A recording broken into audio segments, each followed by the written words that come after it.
Hello and welcome. Welcome to the deep niche of special interest shows on Twitch. Welcome to the Marianas Trench of cool stuff to watch on the internet. So this is session 3 if you're watching on Twitch. If you are watching these on YouTube videos, this is going to be session 5 and or 6, depending on how long we go today. And let's have a quick talk about what we're doing before we start into it. The last time I did one of these, I think, was mid-October, and I've been working on and off in little bits and pieces for, I don't know, a long time. 6 months, maybe? You have returned. Yorix, welcome.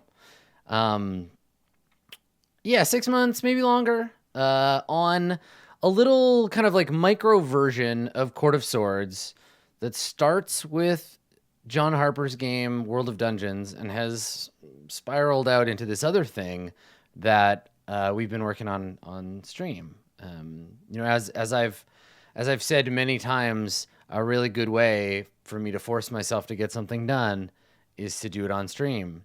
So here we are, and that's what we're gonna do. We're gonna do a thing.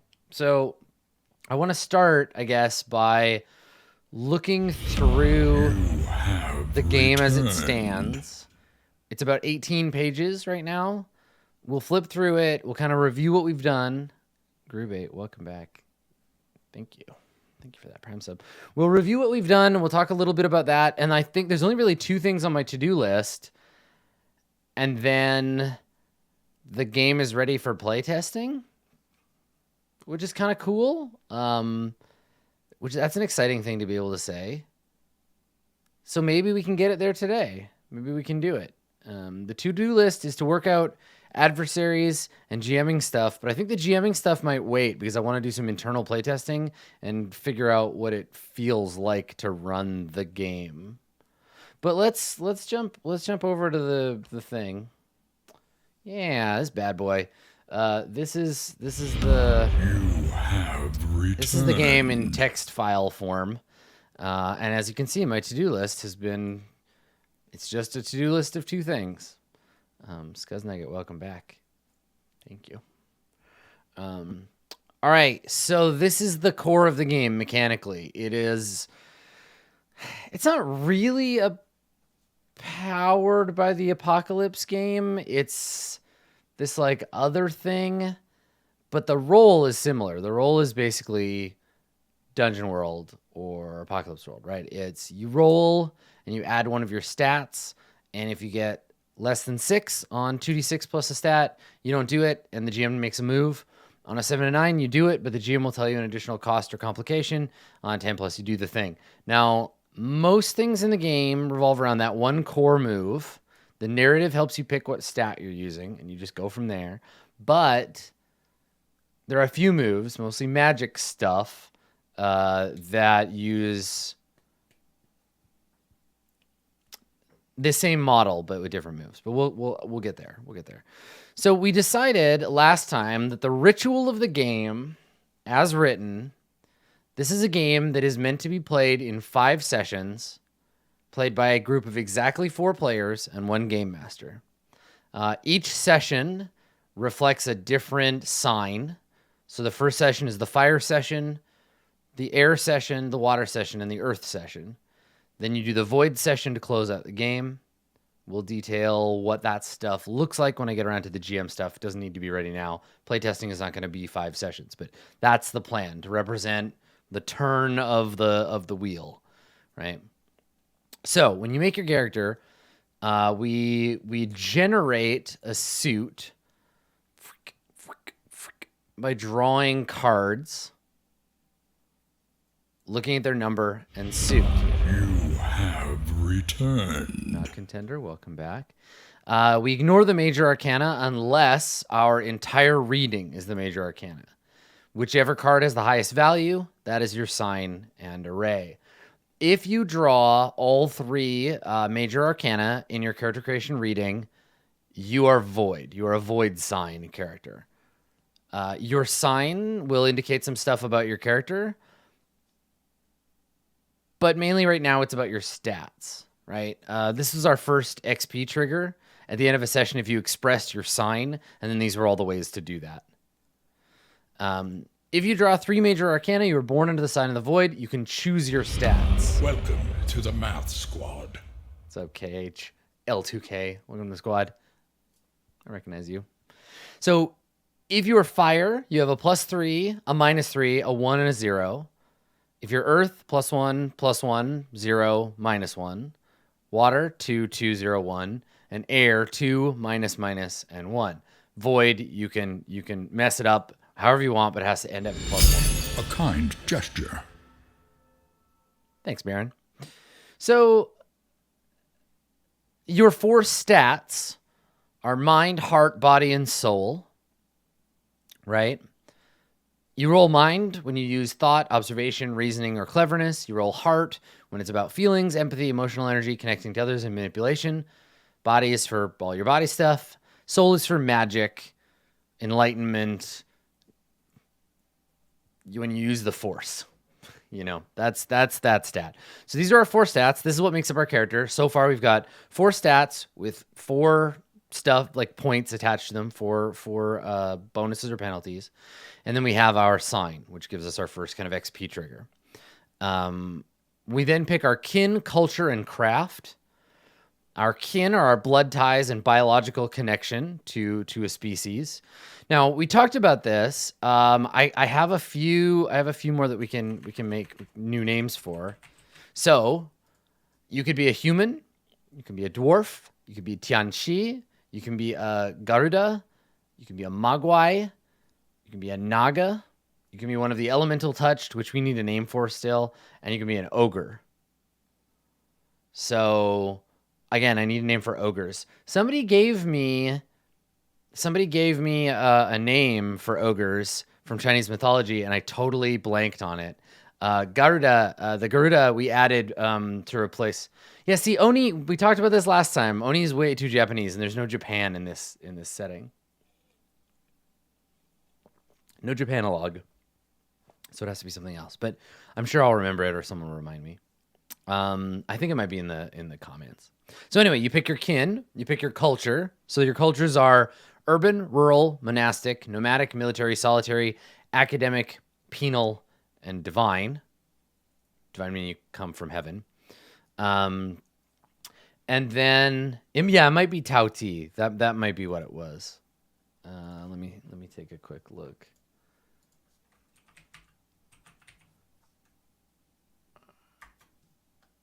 Yeah, a fiend in Chinese mythology. I think that makes sense. I think that might be where it was. I'm gonna make a note. We'll come back to it. The naming stuff is not that important right now. Tao Ti. Okay. Anyway, so culture, kin, and then craft. Craft is freeform. It's like, what did you used to be, right? Bounty hunter, smith, painter, Twitch.tv streamer. You can't pick that. That's not a thing. But this is the thing you used to do before everything went bad, and you had to become an adventurer. And these 3 things are powered by this rule, right? Of course I can X because I'm Y. They are fictional positioning that allows you to skip over rolling for stuff that, of course, you can do because of your kin, culture, or craft as adjudicated by the table. So if you can say, of course I can mend a horseshoe. I used to be a blacksmith, right? Of course I can see in the dark. I'm an elf. You can't be an elf in this. Of course I'm immune to venom. I am a Naga, right? Of course I can light a fire with my fingertips. I'm elemental touched by flames. So it's allowing the players to have fictional positioning in things that they could do and set up truths about the universe. Returned. Welcome back, Zay. Thank you. Set up truths about the universe. Yeah, and that's the thing. So, okay. Then you pick your class. So we should I should set this aside. So class. Okay. So then you choose your class, and your class is going to be a warrior, a magician, or a rogue. We'll do some advanced rules for making up your own, but for now, all warriors gain armament and fortitude, but you could also be a monk as a subset of warrior. You'll end with 4 things, right? If you're a soldier, you have command, tactics, armament, and fortitude. If you're an ardent, you have spite, inquisit, armament, and fortitude, that kind of thing. So eventually, I'll build in, or we'll figure out how to allow. You can choose your own things. So you could be like, I have Sixth Sense and Oracle and Mysticism and Smite, right? So there's a mix and match. Those are things that you can do. But for now, these are all unique. So when I do my playtests, I'm going to say, choose whether you are a monk, soldier, ardent, or brute, scholar, sorcerer, priest, or shaman, thief, assassin, outcast, or vagabond. So those are the classes essentially in the game. Each gets their own thing, and that's how it goes.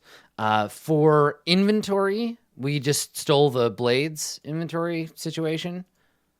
So you just check off boxes.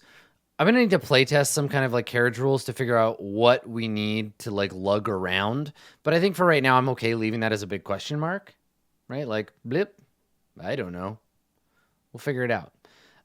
When you're overburdened, it basically is just like, how in Apocalypse World, like stun damage or psi harm. I guess psi harm sometimes does this, but I'm thinking stun damage. You know how with stun damage, you have to roll to defy danger or roll to act under fire, and the fire is like your concussion. That's what I imagine overburdened is. Anytime that the GM thinks that fictionally it would get in your way, there may be a complication, or you have to do a move first because you're lugging this thing around. So like you fall in the river. Uh-oh, the river is icy waters tearing at your clothes. You're yanked downstream. You're drowning because you're overburdened. What are you going to do? And they're like, I swim free. And I'm like, cool. You going to try to take your bag with you? You can, but that's going to be more difficult. The complications are much heavier, right? Or you can ditch your bag and you can swim free. It's basically just, again, like a narrative, fictional positioning matters a lot to this particular game, because fictional positioning is what fills in gaps when we don't necessarily know what's going to happen. We can discuss, and if we decide there's a move to be made, we have the one core move, but for the most part, fictional positioning will carry you a long way. So everybody gets an item reflecting their kin or culture. They always have it on them. That's just a thing. We're connected to our past. They have room for a tool for practicing their craft, a one-wound weapon, specialist clothing, a pouch of coins, a source of light, some food, and adventuring gear. And then, if you're a warrior, a magician, or a rogue, you get other bullshit, right? Easy. I think the idea here for treasure and coins is there's just like, as you get coins, you fill up like that slot. There's just like some slots you can like lug around with you. And that's for carrying treasure. This is second tier stuff. This is enough, I think, to get us going for doing some playtests. I talked a little bit about weapons last time, right? The kinds of tags that go into them. Things like how many wounds they deal, whether they are fictionally positioned around certain things, like range, close, medium, long range, that sort of thing, how heavy they are, that kind of thing. And I think that maybe size depends, right? Size fills in for damage, but there are some things that are big that don't deal that much damage, or something that'll small that'll damage a lot of them. But anyway, these are some weapons I came up with. I think this is enough for pretty much anybody to come up with a weapon and to tag it themselves. And I don't think the tags need to get very complicated. I think really just a wound and how big the weapon is, maybe, and if there's any specific stuff about its range that you want to call out. And then if there's some especially important equivalent thing that you want to throw in, like, for example, how I put for club, we put stunning, then you would add that here. Same with like awkward, right? Maybe barbed would be a thing, or like vicious. Like, how do you describe your weapon? Another thing, Baron Zed asks, will any of the subclasses give different gear? No, Our but illustrious champion these are returns. explicitly Welcome home. they're explicitly meant to be unclear, and you describe them like scrolls, books, etc. Could be anything, right? So it's meant to be options rather than you have to have these things, and then you can fill in however you want. Vampire, welcome back. And then armor. Light, medium, heavy, right? Take up slots. You wear them. That's a thing. Violence and fighting are a thing in this game. When you take a wound, the GM will tell you how many wounds. If you are wearing armor, the armor takes the wound for you. Once armor is chopped up, then you cannot use it anymore unless you get it repaired. So light armor will suck up. Oh, I guess I should put in a shield here. But the idea here is that like light armor sucks up a hit, medium armor sucks up a hit, heavy armor sucks up some hits, and I actually think a shield probably takes 2 because it's meant to get pounded on, right? So, yeah, if you're a warrior, you probably have armor and a shield, some other shit, and you're ready for fighting. If you take a wound, then you check that box, and wounds fill your, like, I'm dying list. Yeah, armor ablates. So we said armor has things like in fine condition, slightly damaged ruins. Then you need to repair it. You're the same way. So I designed the wound system, or I used the same wound system from one of Vincent's games, where you describe how badly hurt you are. If someone asks you, how are you doing? You can say, I'm bloodied but unbeaten. And that means that you've been getting fucking pounded on, but you're not dead yet. You're still going. You're still going. Recovery. When you're wounded and you wish to become whole again, I think you rest the night, you recover a wound level. A whole day of rest gives you 1 plus your body, minimum 1. Week of rest sets you back. If you've been wounded past a certain point, you can't recover. And I think the point of recovery, yeah, we set it on here, right? This is the 9 o'clock mark. Death lurks close at hand. So if you get past there, death will not fuck off. Death is there to pick you up. Yeah, and then we talked about dying. So when you reach the end of your life, your soul leaves your body and returns to the wheel to be measured, judged, and reseated in a newborn body. If your companions are particularly resourceful, lucky, and quick, or they've made the wrong sort of friends, maybe you can get your soul into a new body. We talked a little bit about there being a supplement for this that's about breaking the rules. When you die, the rule is you're dead. Yeah, and so that's a thing. I tossed this in at your mercy. I haven't totally figured it out. I think it's a GM thing. The GM says it unless you have a move that puts someone at your mercy. And then we MS painted this cool magic system. So the magic in this world is broad and deep. It does lots of stuff, but is divided into 4 subsets: casting spells, sorcery, conjuring, and miracles. And they're along 2 axes, the axes of the self and the other, and the axis of chaos and order. So the sorcery relies on chaos and the self. Casting spells relies on the self and invoking order. Miracles are order from the other, and conjuring is chaos and the other. So this is kind of the philosophical structure. It's what magic can do and where it comes from. Magic cannot affect heaven directly, right? You can't just cast a spell to blow up heaven. You can't create a new soul, new gods, new spirits. You can't destroy a soul, god, or spirit with magic. You can't unseat or destroy the fountain. You can't affect the cycle of reincarnation. You can't affect or detect the Farang. They are outside of that thing. You cannot leave the world with magic, which means that wizards like Utrix and Have returned. Inanna, they don't use this magic system. They're like demigods. They're something else. Magpie, thank you.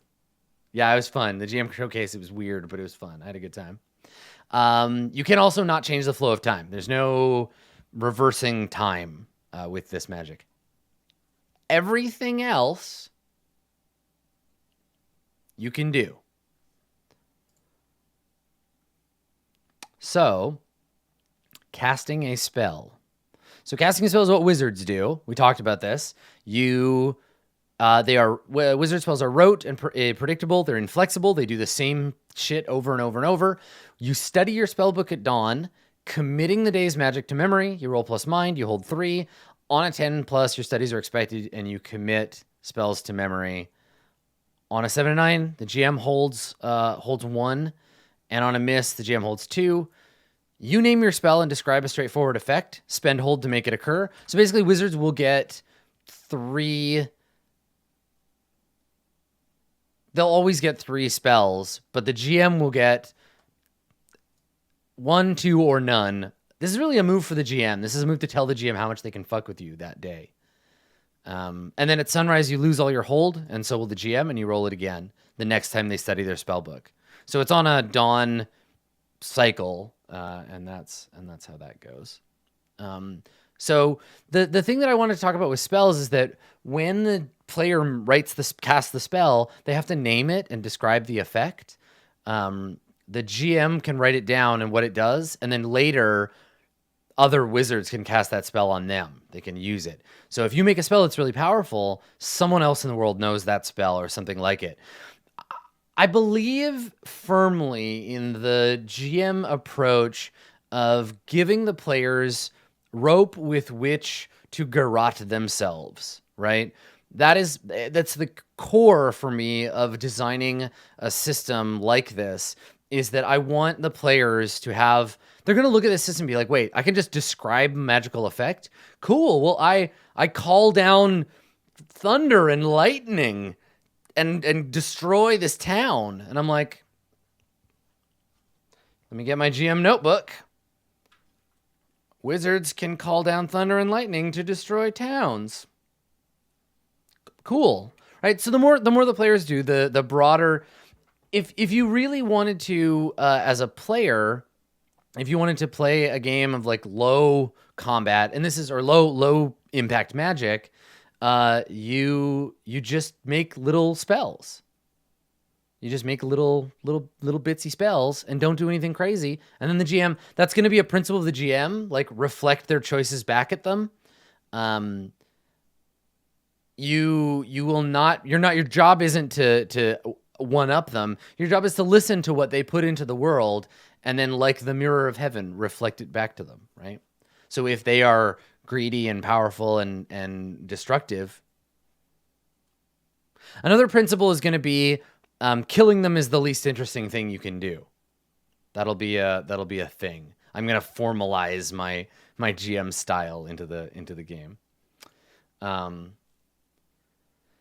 So that's one style of magic. Remember, casting spells, we talked about a casting spell is order, right? It's derived from structure, and it's derived from the self. My power through my mind, channeling the fountain into ordered, predictable results. Channeling is the art of the wand, the art of fire, being a vessel, siphoning, funneling, chaos, right? Cost. Channeling power through you. So when you attempt to channel the power that flows through you to create a magical effect, you roll plus soul. On a 10 plus, you choose 1. On a 7-9, you choose 2. On a miss, all 3 or something worse occurs. So your body pays the price, someone else pays the price, the effect is out of control, right? So channeling is dangerous, but you can do it over and over and over, right? Unlike spellcasting, which you can only do 3 times a day, channeling, you could go till you burn yourself out. Yeah. Conjuring is what shamans do. Shamans can call on spirits, terrestrial spirits, to make a deal, pay a cost, chain them, intimidate them, cajole them, beg, make friends. And this one is really just you make a deal with the GM. When you wish to bargain with the gods of the world or heaven, you tell the GM what you offer to lure them and what you desire. The GM will ask you what you're willing to pay. If the god you have called finds it acceptable, you're granted your desire. Period. That's the power of conjuring. I sacrifice the firstborn son of the year of my village on an altar of stone, spilling his blood into the earth, calling on the god of the harvest to give us a bountiful crop for the year. GM says, okay, but you have to pay me again at the end of the year, right? You have to give me the lastborn son on top of that. There you go. So the deal, basically you just work it out. I think if you offer something to lure them, but you don't give it to them, right? This is the child on the altar, the knife held aloft, calling to the god. Then you make the sacrifice if the deal. Now, again, more GM advice stuff, right? The gods are real, petty, and shitty and selfish. They used to be big and huge, but stupid humans and the Arcana have wizened them. The gods are not as powerful as they used to be. Some of them are sad. Some of them are pathetic, right? Some of them are just shit, right? Some of them are like, we used to be so great, and I wish I could have any kind of power at all. Yes, mighty conjurer, please let me help you. Some of them are sycophants, but others are going to be mad. Others are going to show up in a cloud of black smoke and the smell of death and shout at you, and they're going to be pissed because you're part of the reason why they aren't as awesome as they used to be. Stupid humans. Yeah, so that's a thing. Right? Not just got it. So circle style complications, enmity clause, retaliation. It's a combination of summoning and spirit binding from Burning Wheel, and then just basic a single mechanism for getting what you want in the game. So miracles is the workshop of magic, right? This is based on performance, on faith, on bonding, on community and surrender, about piety and obedience, about protocol. Again, remember, external power and order, right? The Arcana. This is the new form of magic. This is the magic that humans use. Predominantly humans and dwarves use to get shit done, basically. You're praying to the Arcana for intervention in the affairs of mortals. You describe what you want, you tell the GM. The GM will tell you the appropriate ritual, right? The GM will say, the ritual you need to perform requires lots of people or lots of time. You got to go somewhere specific to do it. You can only do it during a certain time of year. Necessitates a taboo or prescription. So you may have this miracle, but you must say the sacred prayer of 12 chimes at midnight on this particular day, and you may never again speak someone's name. Right? That's the taboo. So you may need to convert someone first. You may need to build a shrine, temple, or wat. You may require a purification, or the Arcana may demand of you the blood of an enemy. So think a moment, if you've been watching Court of Swords, think a moment on what did the tower demand of its worshippers? Is it a purification? Is it the blood of an enemy? Is it both? What is it that the Arcana of the tower told Hazan and the other destructors? Why does the city of Brass need to burn? Is it powering a miracle? Is it to protect the world from the Mara? Who knows?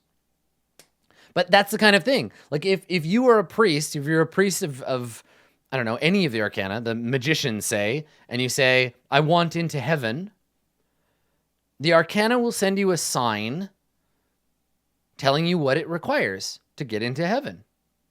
And then they'll let you in if you do the thing. So that's magic. That's the magic system. We talked a little bit about adversaries, which is on my list, but I feel like, I don't know, we could do a few more examples, but I kind of want to just like give some examples so that you can make your own, honestly, because I don't want to make a monster manual for this. So, when you are creating an adversary, you have to answer how much damage it does, how much armor it has, how much health does it have, what does it want, and what makes it special. Just like we do with Dungeon World, right? So a rust monster has biting mandibles that do 1 wound. It has 2 points of carapace armor. It has 3 levels of health, a hardy creature, missing a limb or 2, a splattered mess. All it wants is to consume metal. It does twice as much wounds when it damages metal armor, and it can destroy any non-magical metal object. Pretty easy to smush. And that's it. This is a rust monster. And you can drop a bunch of them in the game and be like, here they are. What are you going to do? We got a Mogwai warrior, right? The goblin is the simplest of all creatures in a fantasy role-playing game. Goblins have no armor. Goblins have rusty daggers that deal 1 wound. They have 1 health level. I'm dead. They want riches and power and to be best in caves. And there's a whole damn lot of them. So, yeah. And then I also showed how you can make a swarm of multiple monsters into 1 bigger monster. Right? So, ablative bodies, 1 armor, that's their health. I would say wants more stuff. And then lastly, for these guys, like their special can be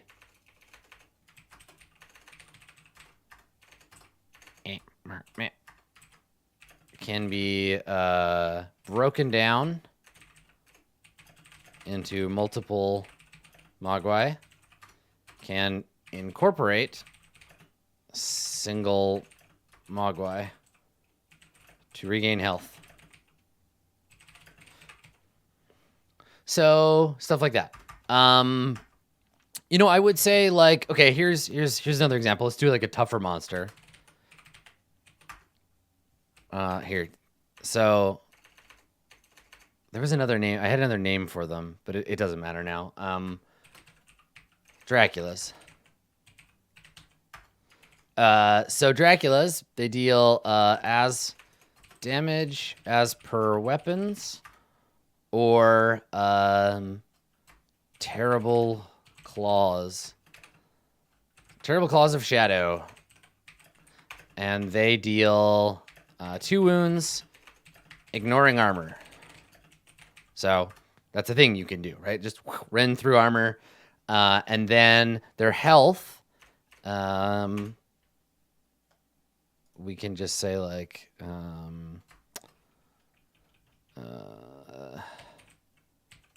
deadly vital, damaged, but fighting on, gravely injured, falling apart, just a corpse for now. Because, and see, this is the thing that's fun, because I think each of these is a fun way to describe the character. I want every wound level to feel like different. And then we could say, oh yeah, and also it has armor. So cannot be harmed by non-magical means. And then wants to swallow souls. These are the special soul-sucking Draculas. And then special.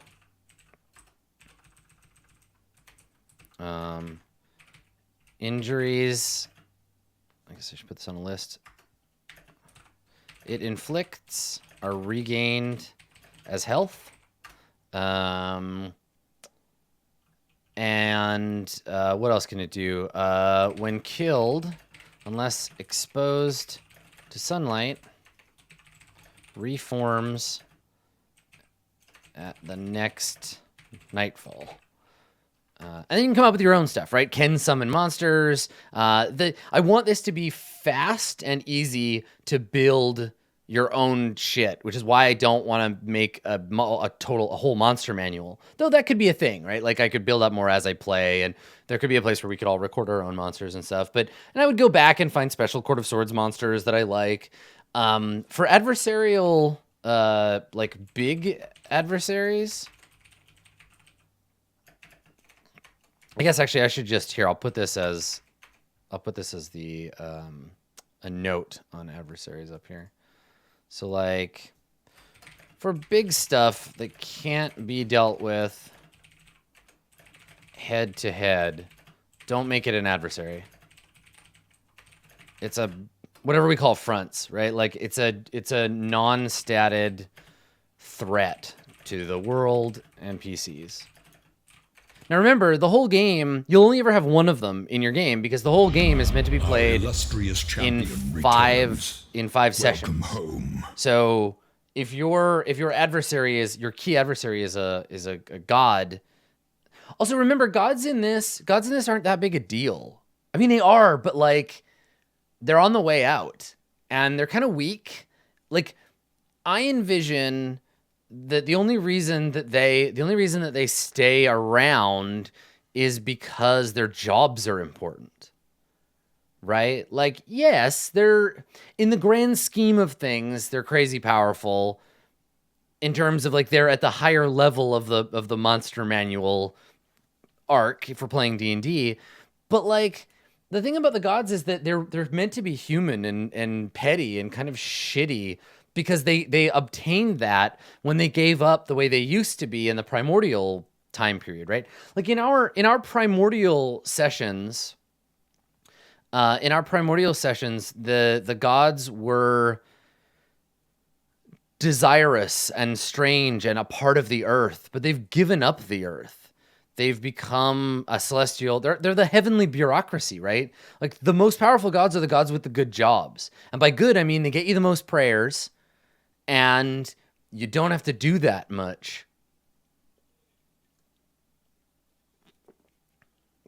Like being god of a sacred ruin or being god of a process. The god of wind and thunder has a lot of work to do, but is very important because everyone respects wind and thunder. The god of reincarnation, right? Big old bureaucrat, everybody reincarnates. The thing, so Aquila says, I don't know, most people are just going to default to numbers for their health. They can't. They're not allowed. If they do, they're not playing the game in good faith. Like it's a rule. Describe the health levels. But yeah, the gods, I think the gods are interesting because they're people that we can go and talk to.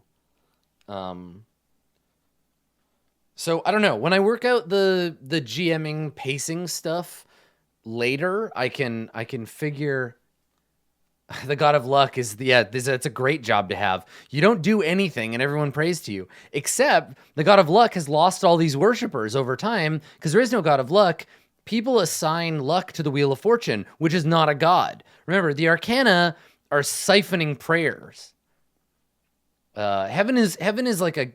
Honestly, I'm gonna show this in Court of Swords when or if the players ever go there. But heaven is like the universe's most beautiful slum. Right? It used to be great and beautiful and everything there. The streets are paved with gold and the towers are made of ivory and everything is beautiful, but it's all just kind of falling apart. It's turning to dross because humans, in an effort to understand the fountain's power, funnel it through the Arcana, which no god gains anything from. You can't do that. Yeah. So that's the thing. Yeah, the gods of the earth, the terrestrial gods were, they went to sleep, right? Like some of the gods were like, I'm going to heaven. And other gods are like, I'm staying here. And many of them are asleep. Many of them are in deep, powerful comas because they like, I'm a big mountain and no one ever comes up me anymore. No one ever treks up this mountain. I don't get worshipers. People just think I'm an object. So I'm going to go to sleep. I'm going to fall into a torporous slumber because I don't have prayer power anymore. Anyway, God stuff. You wouldn't You could stat out a god. You'd give them some special abilities that make them hard to kill or make them powerful, but they have, here's the thing. You don't want to go after a god because a god has total dominion, total complete utter dominion over his own shit, right? Like if you go up against the god of thunder, he is going to mess your ass up with lightning, right? If you find a way to protect yourself from lightning, fuck that guy, right? No problem. If you go up against a god of something like specific, they're gonna use that thing against you. In a lot of ways, the gods are like the player characters in Nobilis. They're sworn to a word, sworn to a concept. Every once in a while, someone tries to find the god of a certain thing, but they're busy, right? Gods are doing stuff. The god of intoxication is responsible for every drug-addled fool, every brewery, every drug dealer. They got a lot of shit going on, but a lot of people smoking drugs, a lot of people getting drunk. The god of intoxication, he's balling. He's got a big-ass castle in heaven. So I don't know. I like the idea of just going to heaven, but you need to find a gate or use magic to go there or pray for the arcana to change reality to let you in. But yeah, that's some stuff. I think honestly, like I'm pretty good for adversarial stuff. I think I'm going to cross that off the list for now. So I'm wondering, I got to go through this and just like kind of clean up what I would need to be able to like run this myself. Savvy, I haven't seen Noragami, but I mean, a lot of what I'm using here for the gods and for heaven comes from a bunch of different sources, both mythological and fictional, that are centered around how heaven works in a lot of Eastern mythology. So, this is the chapter that needs to get done, but I don't know. Maybe advancement is the thing that still needs to get done, but I can playtest without advancement.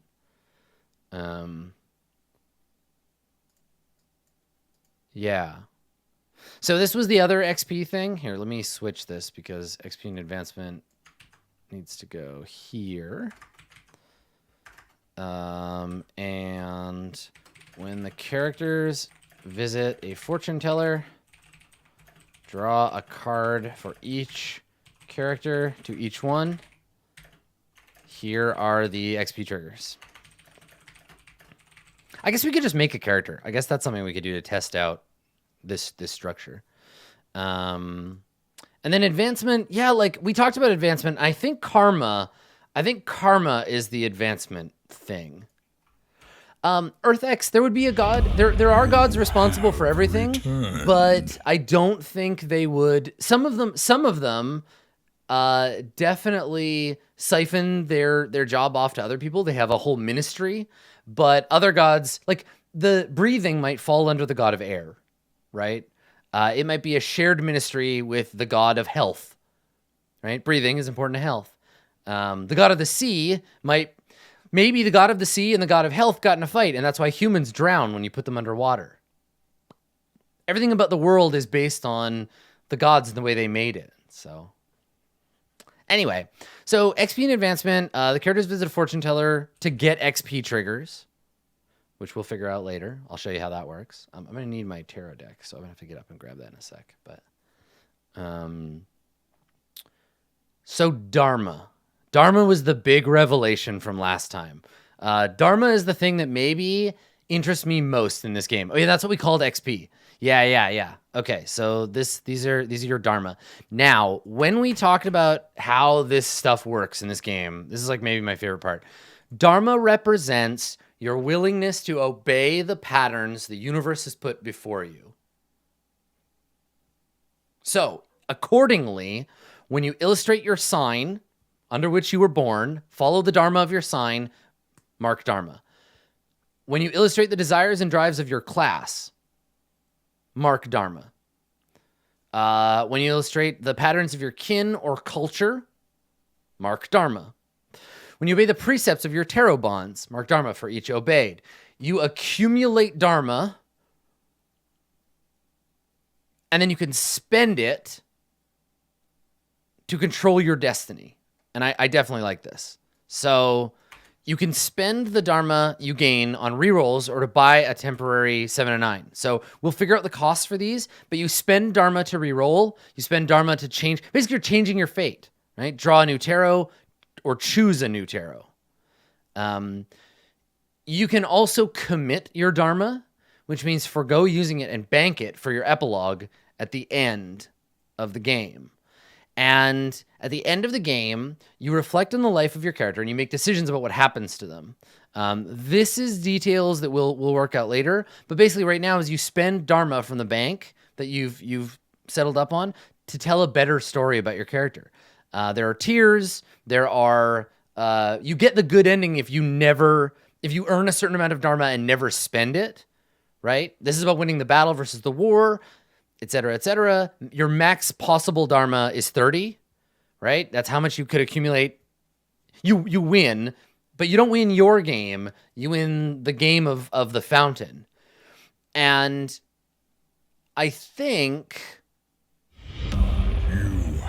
the idea here is to set up very concrete, hard, fast rules about reality so that once you've played once, like Pandemic or like Risk Legacy, this would come with a section that says, do not read this until after you've played 5 sessions of this game.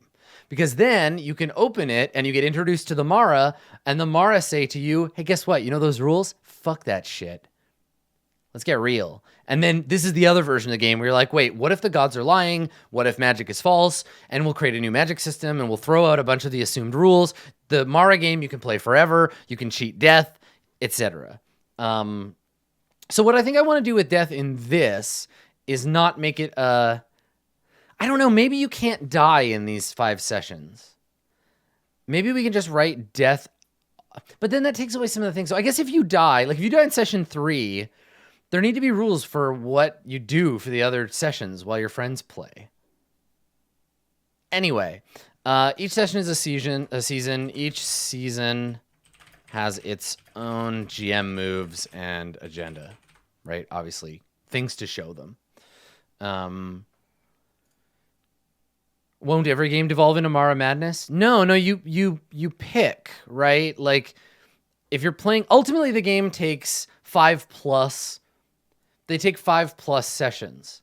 The first 5 is you learn the game, you do your epilogue, and then you learn the true secret of the world, and then you get to go back and try again and do a different thing.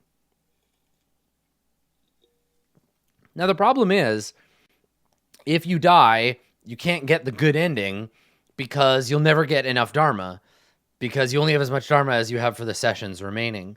So I feel like maybe we need dead players to act as ghosts, or like they don't get to do their thing until after the, or alternately you inherit Dharma. Yeah, that might be a thing too. Play a character who is haunted by your original character's death or impacted by it in a meaningful way, who carries their Dharma with them like a burden. Who is it that drags this corpse around? So yeah, I'm thinking one of 2 things we can do with death. So let me go back up here and we'll talk about dying.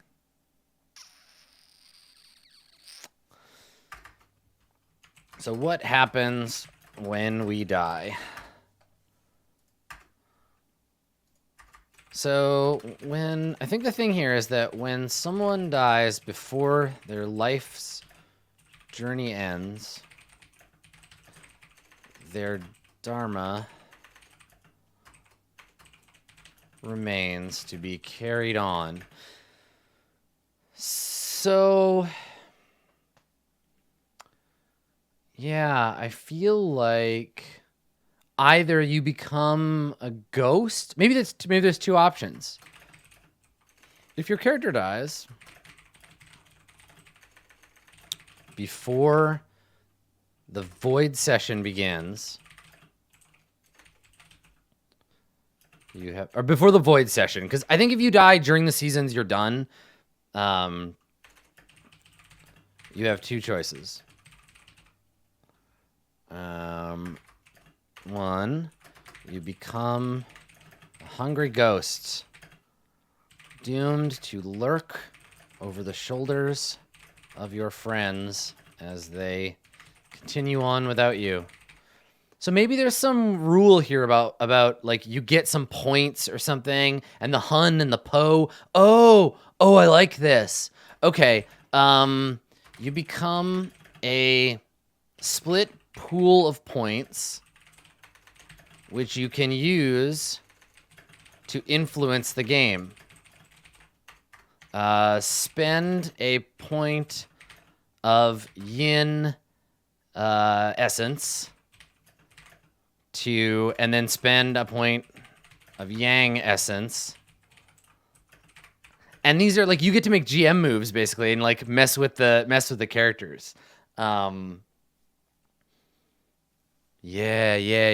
So you're a ghost and you just get to hang around and fuck with things. So what kinds of things? And I think that you like, and then the next bit would be like, you can regain,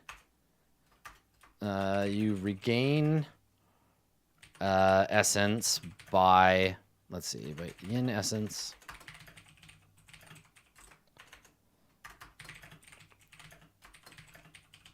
And so this is like, you do things and you can regain that essence, or when. I guess maybe it's when the other players do certain things.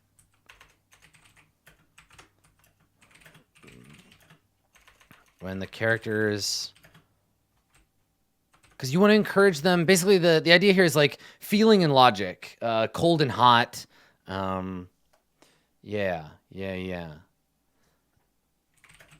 And when they do things, that empowers you. You get filled with... You feed off their essence because you're floating around, a hungry ghost. You feed off their what they do. You feed off what they do, and you use that essence to mess with them.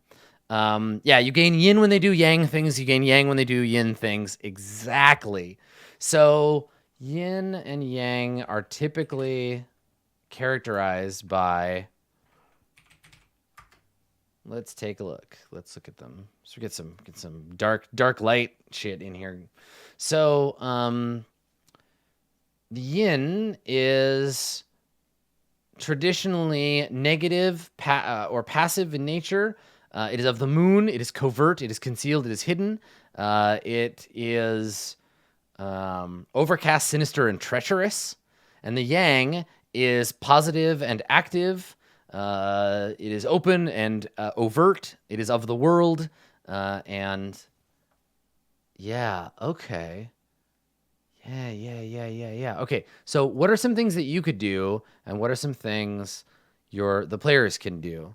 And at any time, I think at this point too, to manifest a vision of darkness, death, or otherwise ominous nature. So that's a thing.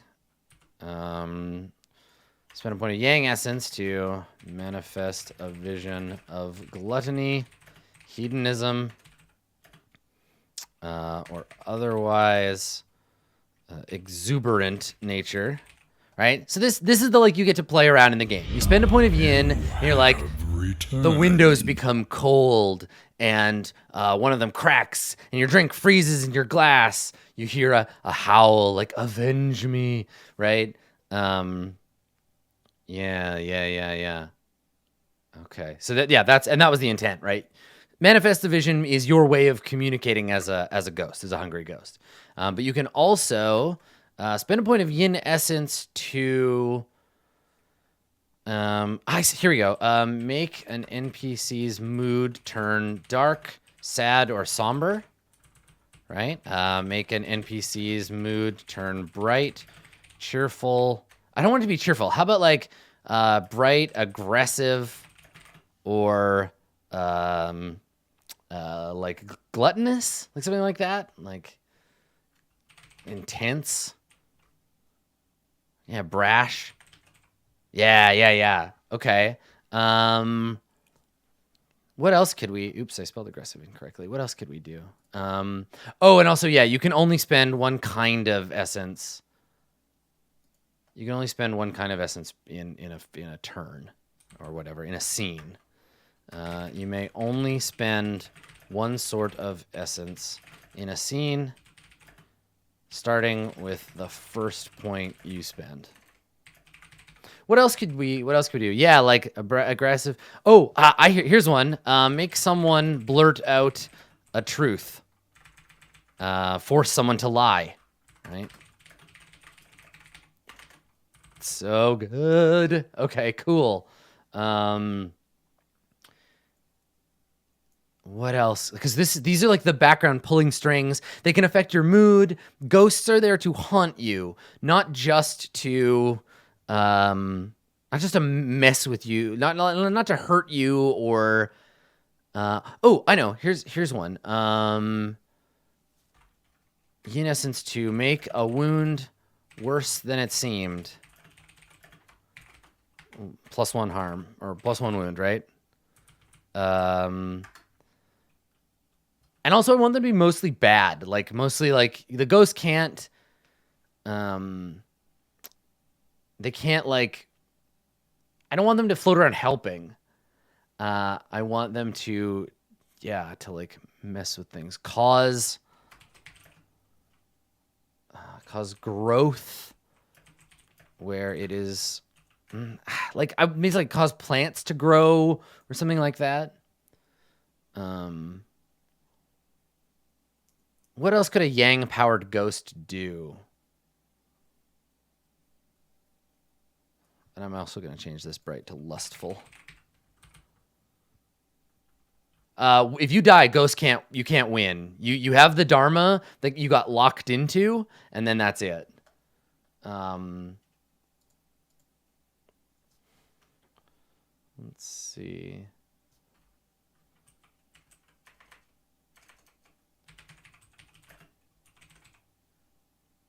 Let's see here, because I might be able to figure out some other things about what a ghost could use to make yang energy exist in the world.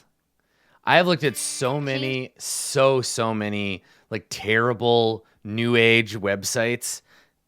Oh God, there's so many.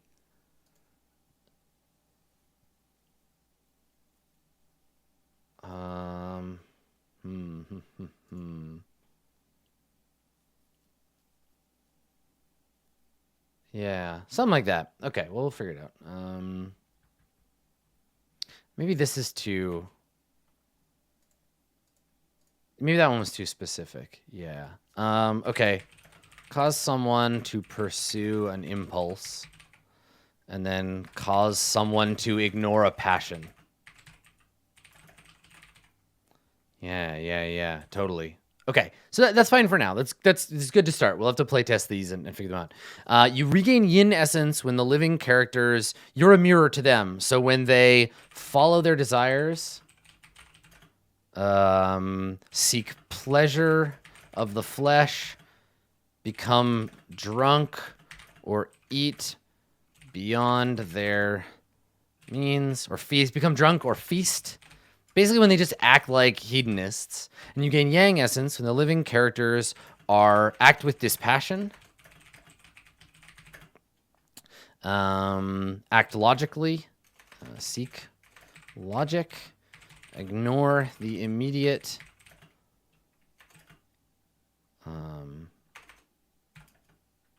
what else? Pursue necessity. And for these, the GM will help you. The GM will tell you. The GM will tell you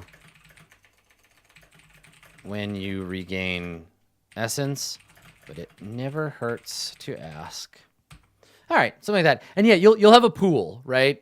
You become a split pool. I think you begin. Let me see here. You begin with 2 of each essence +1 according to the nature of your demise. Ask the group. Discuss it. Right? So if you died, you'd get the thing. Yeah. Oh, I've added Jade Artificers has lots of little notes in there, like figure this shit out later. Okay, so that's one thing. If you die, you become a hungry ghost. And you manage your Hun and your Po, and you spend yin and yang essence to fuck with the game and do that thing. There's no real win condition for anyone. It's just your job then to like cause trouble until you're excised, basically. Or I guess you create a new character bound in the fiction by a dharmic, is that a word? Yeah, dharmic debt to the character who died. A husband mourning his lost wife, a child, their parent, a boon companion, a business partner, etc. You inherit the dharma of the character who died and have only whatever sessions are left to tell your own story. You must narrate your, what did we call it? The like ending bit, your epilogue. Yeah, you must narrate your epilogue, including the story of to include the story of the character who died. Brought into the group because you have a responsibility. Exactly. Yeah, you're tied to them already. Okay, let me scroll up here. That seems like fun. I kind of want to be a ghost. I like the idea of a ghost. Ooh. You know what? I should look at Wraith and see how the shadow mechanics work. I'm going to make a note. Reread the shadow mechanics from Wraith.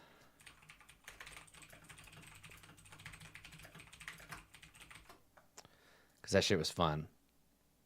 Do y'all know what that is? You know what Wraith, Wraith the Wraith the Oblivion? You know that game?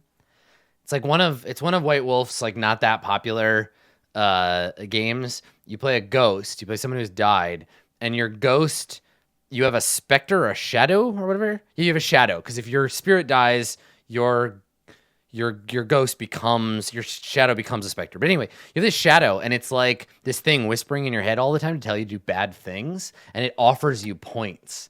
It can offer you as a player. And at the table, if it's me and JP and Max and Dan and Zeke, Zeke might play JP, his own character and JP's shadow. JP plays his own character and Dan's shadow. Dan plays Max's shadow and Max plays Zeke's shadow, but they all play their own characters. So there's this like pentagram of interconnected stuff. And part of their job is to play the shadow and to be like, Berg, if you kill him, I'll give you advantage on the roll for your first strike. Yes, Berg, spill his blood. Right? And it's their job to like nudge each other along. And they each have their own little mechanism. They have a pool of dice they can give the players and special powers they can give them. And then they also have, when the players do it, when the characters are like, yeah, I'll take that bet, the shadow fills its pool until eventually the shadow maxes out. And when the shadow hits like 10 or whatever, when it gets all its points, it's like, excellent, I'm you now. And you do a whole get out thing where you fall down into your own consciousness and your shadow takes over. Yeah, and people who are their own shadow, they're specters. It's a fantastic cosmology. The whole game is fucking awesome. I'm really excited for 20th anniversary Wraith because I can't wait to read it. Yeah, one of the big inspirations for Court of Swords is the kind of terrible Kindred of the East from Vampire the Masquerade.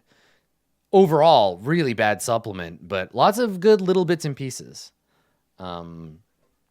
Yeah, the vampire stuff in Anzark. Exactly. Yeah, you got it. So anyway, I got to reread that because maybe there's some cool stuff I can steal from that. Cool. Oh yeah, we were going to talk about you begin with the essence and then, okay, good. So we're ready. And you inherit the dharma of the character. You must narrate your epilogue epilogue to include the dharmic debt your characters owe each other. Right, because it's important. That's the only reason you're there. Okay. God, I feel like I've just kind of like got it. I feel like I'm almost ready. Like I could play this. I could run this like right now if I needed to. So maybe fuck, it's time. That's a weird feeling. It's time to like playtest this shit. Let's make a character. Let's do a little internal playtest right now. Let me jump back over to jump over here. I make a new document and we'll do a playtest character. And I'll switch back and forth between the two things. Okay, let's see here. Our illustrious champion returns. Welcome home. Welcome back, hero of Canton.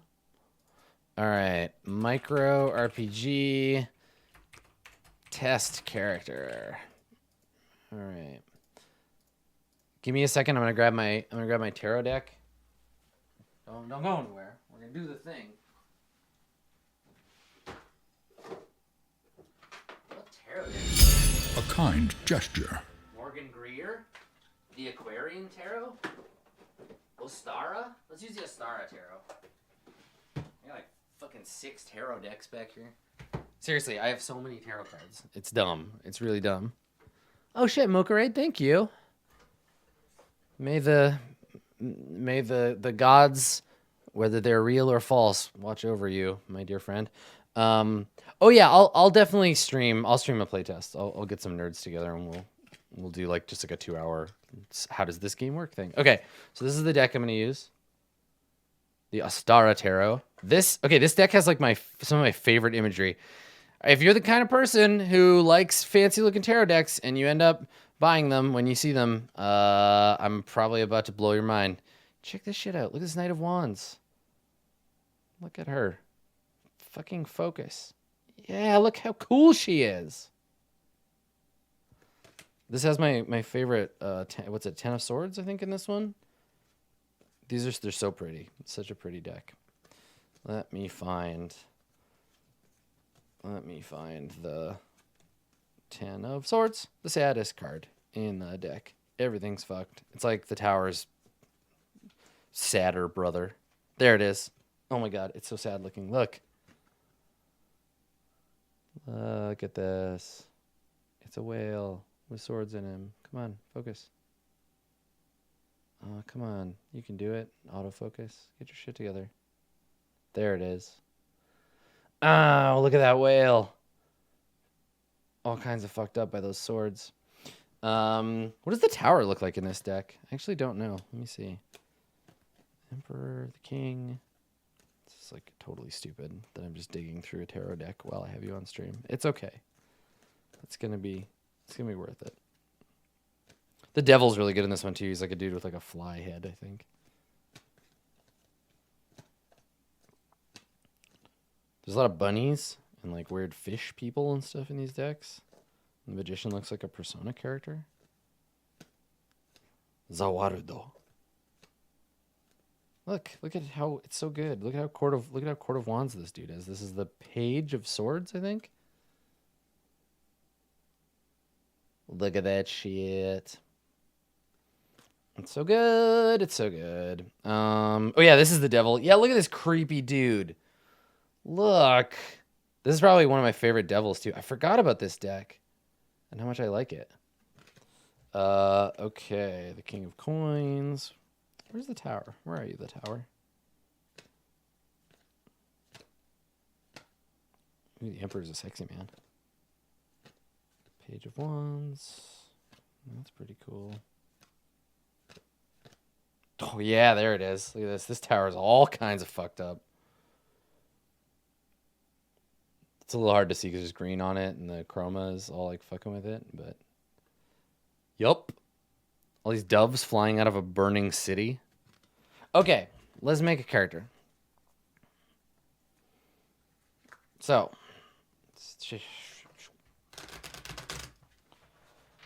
Yeah, the people that made this, deck, the Astara Tarot.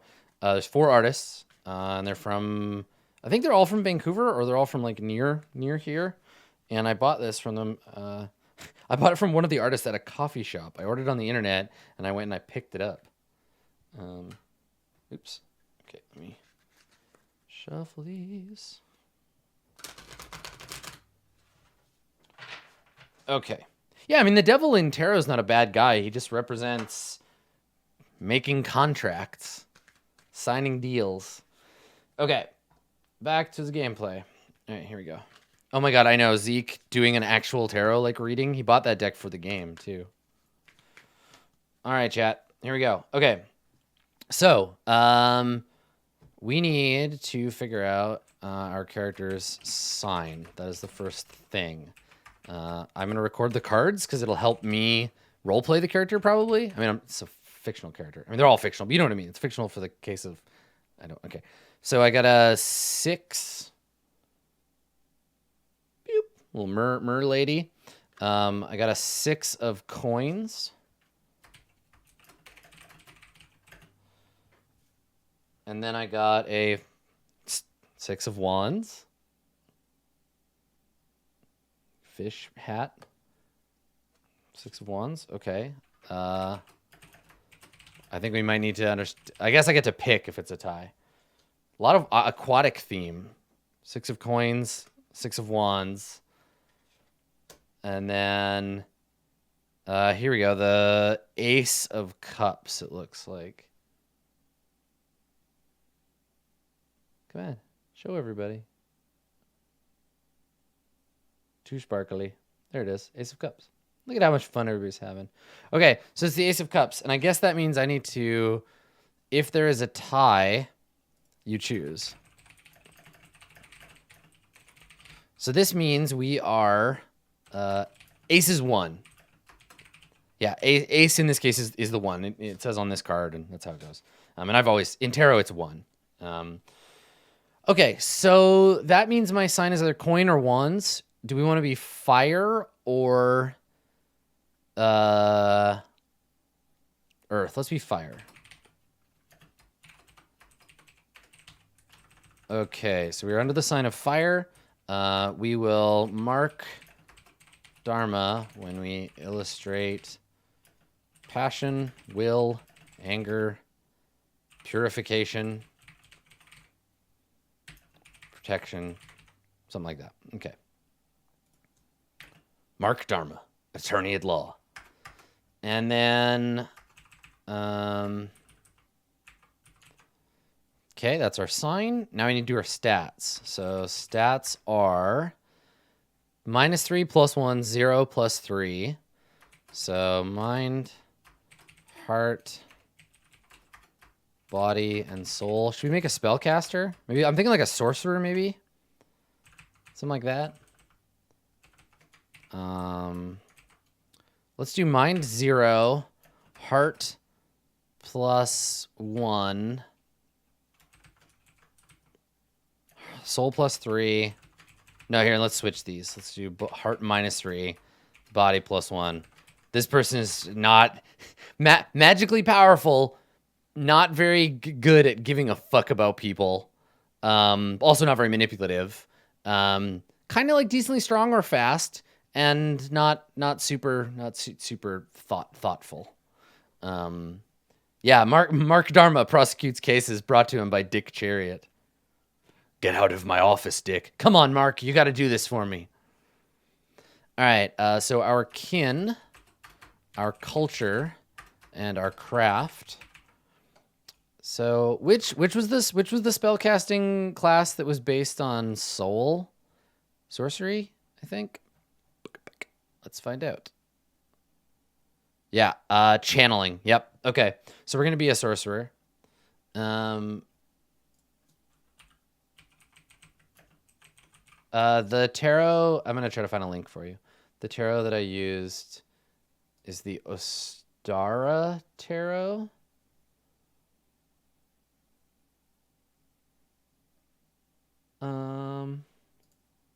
I'm looking at it on Amazon, but I don't know if this is the thing. Oh, this is a book. Interesting. I also have another tarot deck in the other room called the Fountain Tarot, which is where the fountain came from originally. It has an extra card called the Fountain in it. This is the Astara Tarot there. Anyway, okay, so right, our kin, culture, and craft. So our kin, we could just be human if we wanted to, but this character maybe.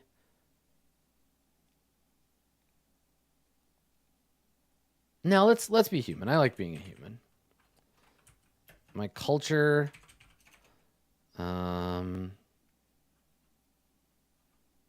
military, and my craft. So I was like a military sorcerer. So before I was an adventurer, yeah, let's say I was a magical advisor to an expeditionary group.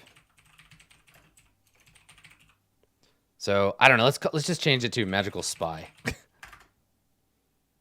Okay, here we go. Yeah, the Fountain Tarot is beautiful. It's really cool. All the tarot decks that I have are really great.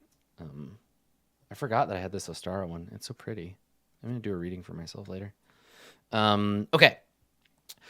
So here's our character, magical spy. Yeah, from the Fire Nation. And then my class is. I kind of want to make him a soldier. Let's mix it up. So let's break the rules and make a custom class. Cause I could, yeah. Cause otherwise I think he's just a sorcerer, right? He'd have Fountain-Craft and Sixth Sense and Mysticism and Oracle. But let's mix it up. Let's go custom. So my abilities are going to be Mysticism, Fountain-Craft.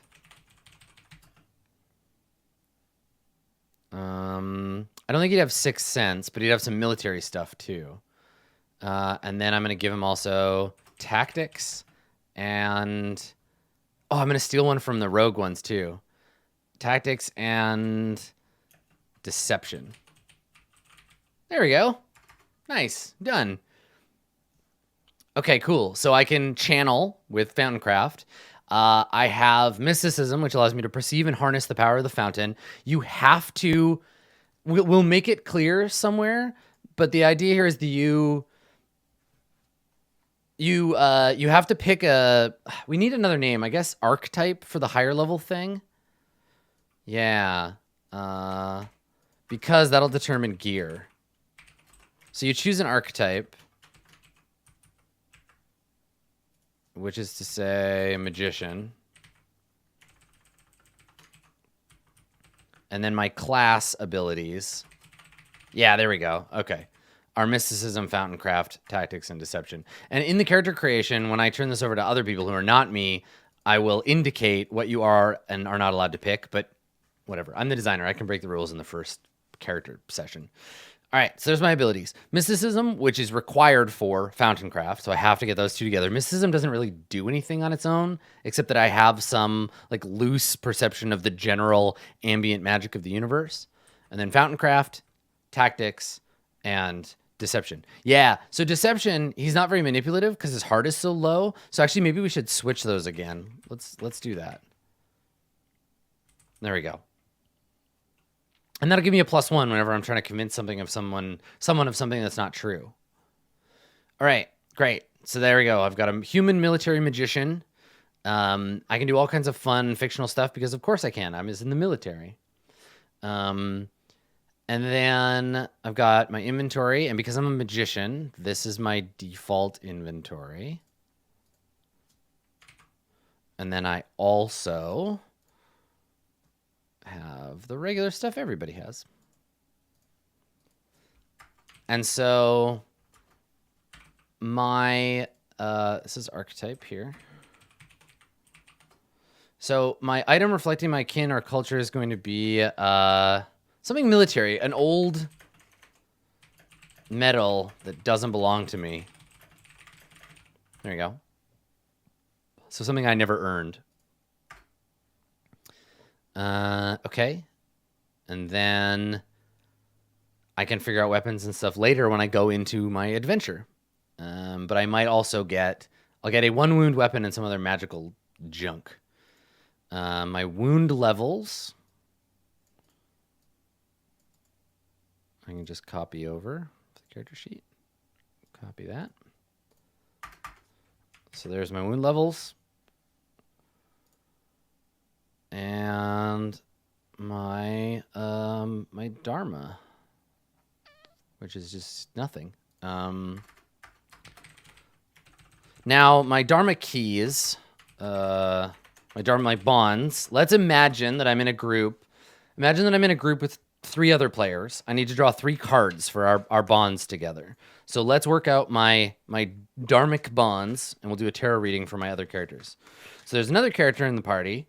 I don't know. Maybe their name is Zoaz Wazaz, Razmataz, and they're an ill-fated sorcerer or ill-fated wizard. And my bond with them is the King of Wands. I think that's what this is. Oh no, it's King of Cups. There's a cup in there. The King of Cups. So my bond with him is King of Cups. So Zawaz. Maybe you can't. Yeah, you can see that. Okay. So my bond with Zawaz is the King of Cups. So I'm gonna look it up. And yes, I did one for every card in the deck. King of Cups. Convince my companion to hide his true desires. Ooh. Interesting. All right. Which means I need to learn what they are. I'll get XP or whatever. I'll accumulate Dharma if I do that. My other companion is Wesker. Wesker the warrior. An ill-fated warrior. And Wesker... Our illustrious champion returns. Welcome back. Welcome home. Thank you. Okay, so my bond with Wesker the warrior is the 10 of coins, which is a big-ass octopus. 10 of coins. Okay, so the 10 of coins gives me a bond that is encourage my companion to spend their money on something responsible. All right, cool. These are really specific, I know. That's the joke, right? Is it Wesker? Wester? No one knew it. Westker? Quester? All right. Let's do the thing. So Wester the warrior, I need to encourage on coins. And then my last party member, let's keep it on the ill-fated list. Let's say Janice. Janus, the broken-boned. Poor Janice. He had such a cool backstory. And with Janice, I got the Knight of Cups. Knight of Cups. So the Knight of Cups. So two based on desire and 1 based on money. So the Knight of Cups. The Knight of Cups, I'm going to get XP if I convince my companion to take action in seeking their heart's desire. Neat. Cool. Okay, so I think what I would do is I would suggest to the players, maybe as part of the GM stuff, is like encourage them to talk about what this means as players and what you know or don't know, right? So this will all be public. Everyone else will know I'll get XP if I convince you to hide your desire, spend your money on something irresponsible, or seek your heart's desire. So that'll get me XP. So I have 4 of my XP triggers, my Dharma. And then I would keep track of my Dharma from the session's beginning to end. So that's a character. We need a name. What are they? They're human. They're from the Court of Wands military. Yeah, and that's my character. And then we would need to figure out, like, I could GM this right now as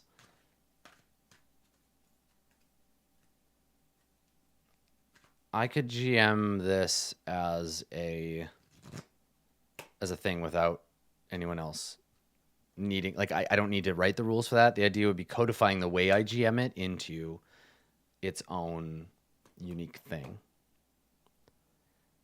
But by God, I think I have enough to playtest it. So I'm gonna dig through it and clean it up and make it playtestable, and then I'll schedule. I will schedule something with some people. Probably I can get Elf and Blue Jay, and I can probably get my Roll20 friends to jump in. I bet you there's some Math Squad folks. Don't worry, I will turn this over to external playtest eventually, but I'd like to do a few sessions of internal playtest. But you can watch. We'll try to stream it. I think it'd be really cool. So yeah, I think we're good for today. Nice short one, but it's a game. it's a game now, or it kind of was before, and now it definitely is. So we worked out some good stuff. As always, thank you so much for your help. I'll let you know when we schedule it. That'll do her. That'll do her for now. Game design. See, it's not so hard. You too can do it. Sharing design work, even if it's just work I'm doing, sharing it with an audience helps keep me doing it. So thank you. You all get credit in the final version of the game. My plans for release is going to be continue doing some playtesting probably for another month. That means that probably December or January, I'll release like a playtest version. Ultimately, I want to release it to Patreons of the RollPlay. So I want to put it in the Patreon zine, and then I'll release it on drive-through as like a thing, because I want to buy art for it, and I want to get layout and do all that stuff.